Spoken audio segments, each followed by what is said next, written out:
За өнөөдрийн хичээлээрээ хэдүүлээ шар буурцгийн одоо сүү гаргах тухай үзье. За шар буурцгийг гэрээ нөхцөлд одоо сүү гаргаж сүүгээрээ тараг бүрж болно, дүүпүү хийж болно.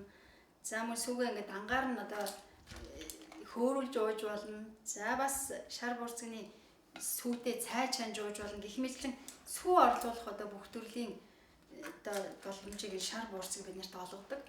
Тэгээ ялангуяа одоо лактоз интолеранс буюу лактоз шингээх чадахгүй мал амьтны гаралтай сүүнд их лактозыг шингээж чаддаггүй ийм өвчтөй ийм эмгэгтэй хүмүүс бас байдаг. Тэр тохиолдолд тэр хүмүүст энэ шар буурцгийн сүү эргэлхийг зөвлөдөг. За тэгэхээр шар буурцгийг дөрөвчийн одоо хичээл дээр бид нар үзсэн шар буурцгийг 8-аас 12 цаг дэвтээгээд дэвтээх явцдаа 4-5 удаа усын солино гэсэн. Тэр дэвтээсэн шар буурцгнаас шар буурцгийн сүү гаргадаг энэ машин хийн. За шар буурцгийн сүү гаргадаг машины онцлогийг тайлбарлая.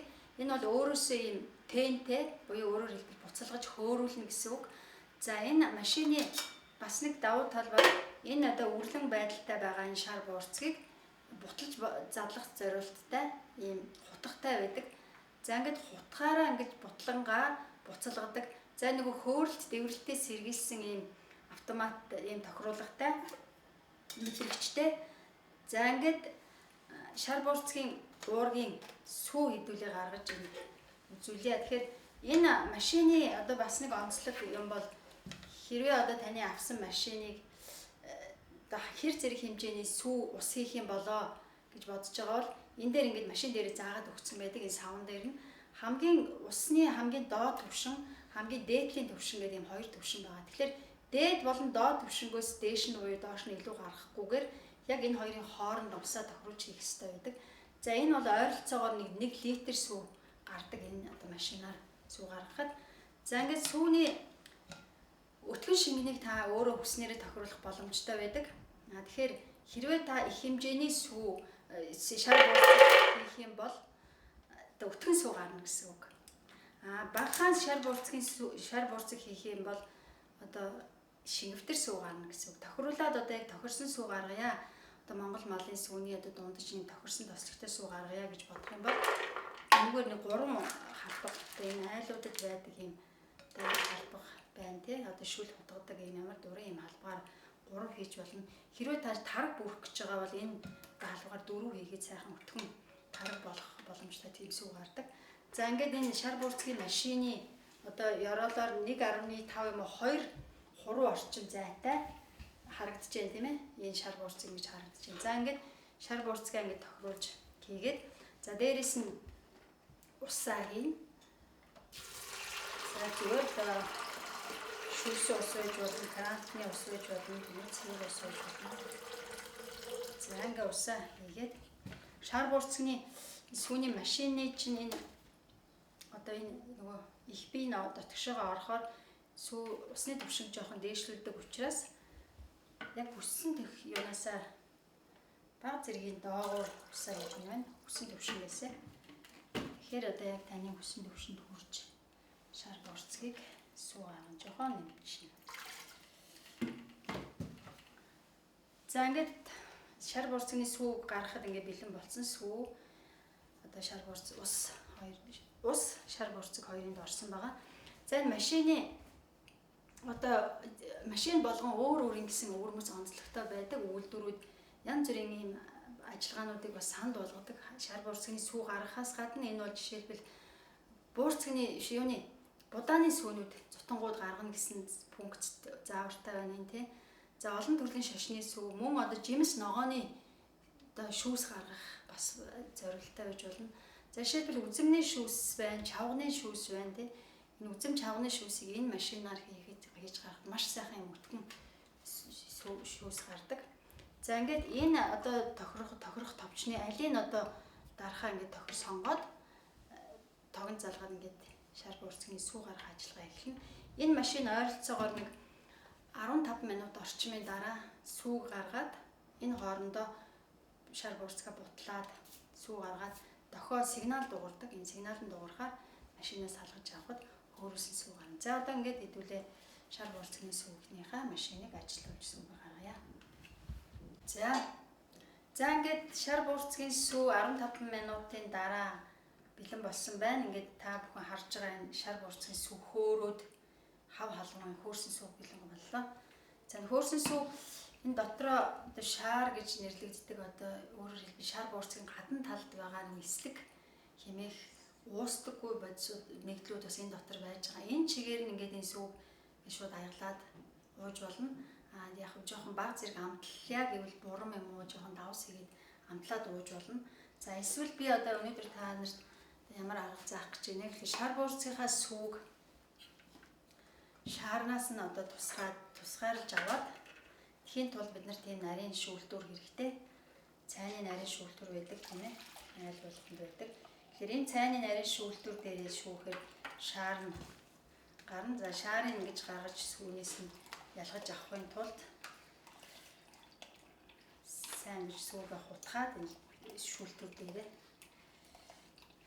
За ингэж сүү арай тийм өтгөн биш арай шингэвтер болно. Яагаад гэвэл сүүг шаарыг ялгаад авчиж байгаа учраас. Энэ шаар гэж нэрлэгдэх энэ эслэг гэж нэрлсэн энэ зүйлийг бодвол бид нараас өмнөх хичээлээр ярьж ирсэн. Энэ бол хүний эзнийг үрцэх хөдөлгөөнийг дэмждэг тийм ээ. За өтгөн хаталтаас сэргийлдэг, цусны холестеролыг цэвэрлэдэг. За бие махбодод байгаа хортой бодисыг өөртөө шингээж биес гадагшлуулдаг учраас бид хор хоригдлогдохоос сэргийлж улмаар хор тавдраас сэргийлдэг гэх мэтчлэн олон ашиг тустай зүйлийн одоо шаар гэж нэрлэгдээд байгаа хаягдал гэх юм уу энэ бүтээгдэхүүнд байдаг. Тэгэхээр дүүбүүний үйлдвэрүүд бол жишээлбэл дүүбүү хийхийн тулд маш их хэмжээний сүү гаргасан энэ шаар нь бол одоо шууд хаягдал малын тэжээл явдаг. Уг нь бол одоо энэ шаарыг хаягахгүйгээр хүнсний нэмэлт бүтээгдэхүүн хийх юм бол одоо эрүүл маш зөв одоо сонголт болох боломжтой.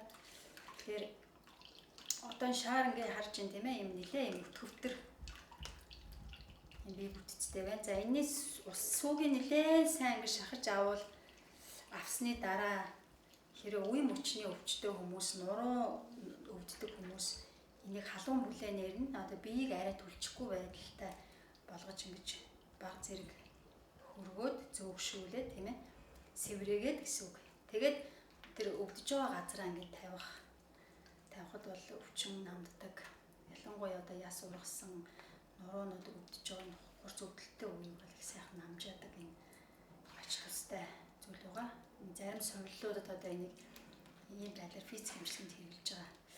За ингээд шар буурцгийн шаарны сүүгийн сайн ингэж шүүж авсны дараа энийг ингээд бас нэг удаа хэрэглэх боломжгүй бол дараагийн удаадаа ингээд хадгалаад ээж болдог хөлдөөж хадгалж байгаад талах барих бол талхандаа игээд зуурчиж болдог. Өөрөөр хэлбэл талах чинь эслэгээр баяжж байна гэсэн үг.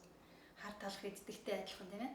Эсвэл гурилтай шүлнийхөө одоо гурил зуурахтаа цовингийнхаа гурил бин одоо гурилаар одоо боорцог хийх гэж байгаа одоо гурилан юм ямар нэгэн юмд одоо холиод баяжуулаад хийх юм бол баяжуулсан эслэгээр баяжсан юм бүтээгдэхүүн болох боломжтой.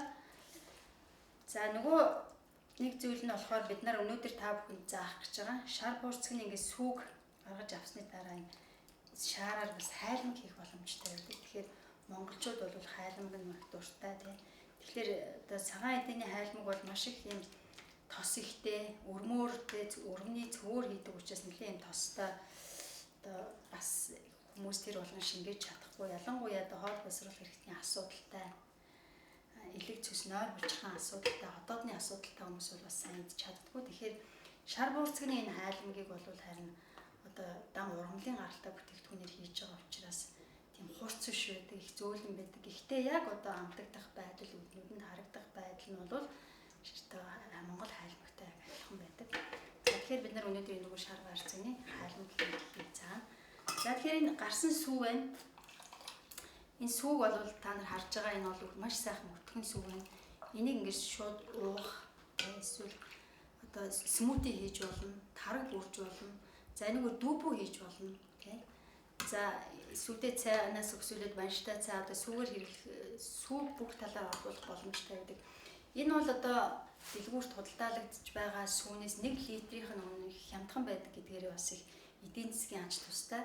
Яагаад гэхээр 100 г шар буурцгийг дэвтээхэд 200 г болж өснө тийм ээ. 200 г шар буурцагны дэвтээсэн шар буурцгаар 1 литр сүү гардаг. Тэгэхээр 1 кг шар буурцагны үнэ өнөөдөр зах зээл дээр 1 кг нь 3000 байгаа дунджаар. Тэгэхээр 100 г шар буурцаг бол 300 төгрөгийн үнэтэй гэсэн үг. Тэгэхээр 300 төгрөгийн үн одоо өөрөөр хэлбэл 300 төгрөгийн үнэтэй дээрэс нь одоо энийг гаргах хугацааны цахилгааны зардал одоо 1 литр хэмжээний усны зардал орох бах тийм ээ. Ингээд өөрөөр хэлбэл та нэг 400 төгрөг орчмоор 1 литр сүү уух боломжтой, гэртээ гаргаад уух боломжтой, өдөр болгон шинээр нь уух боломжтой байгаа. За энийг гаргасан сүүгээ хөрөгчөнд нэг өдөр хадгалах боломжтой. Одоо олон хоног хадгалж болохгүй амархан гашин яг л одоо сүүтэй адилхан шин чанарыг үзүүлдэг.